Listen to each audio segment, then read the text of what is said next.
विरामानंतर आपल्या सगळ्यांचं स्वागत। बातमी आहे अधिवेशनातून। शेतकरी प्रश्नांबाबत अनिल परब हे आक्रमक झाले आणि अनिल परब यांच्या प्रश्नांना मंत्री उदय सामंत यांनी उत्तर सुद्धा दिलंय।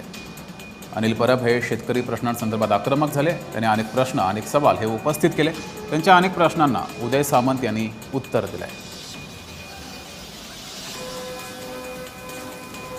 असं आहे प्रकाश टाका की पूर्ण वर्षभरात 3 सत्र होतात आपली आणि आम्ही खूप वाट बघत असतो की कधी अधिवेशन येतंय, अधिवेशनामध्ये लोकांचे प्रश्न सरकारकडे मांडू आणि अधिवेशनातच सरकारकडनं उत्तर घेऊ।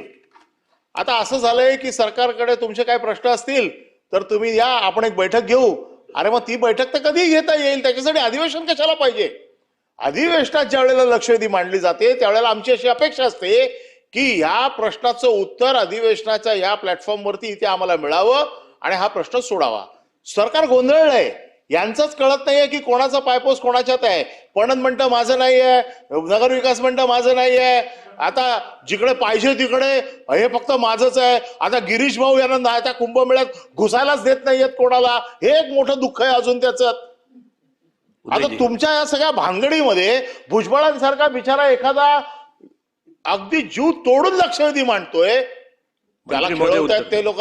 मंत्री मोदी उत्तर देतात काय चाललंय काय? हा ते उत्तर देतात, नाही उत्तर देतात म्हणजे त्यांचं उत्तर ऐकलं ते म्हणतात माझी जबाबदारी नाही। सभापती महोदय, नाशिक महानगरपालिकेमध्ये अनिलजी आपण ज्येष्ठ आहात। नाशिक महानगरपालिकेमध्ये शीतगृह बांधण्यासाठी जागा जर आवश्यक असेल तर नाशिक महानगरपालिकेमध्ये शीतगृह बांधण्यासाठी जर जागा आवश्यक असेल तर ती महानगरपालिकेकडनं दिली जाईल।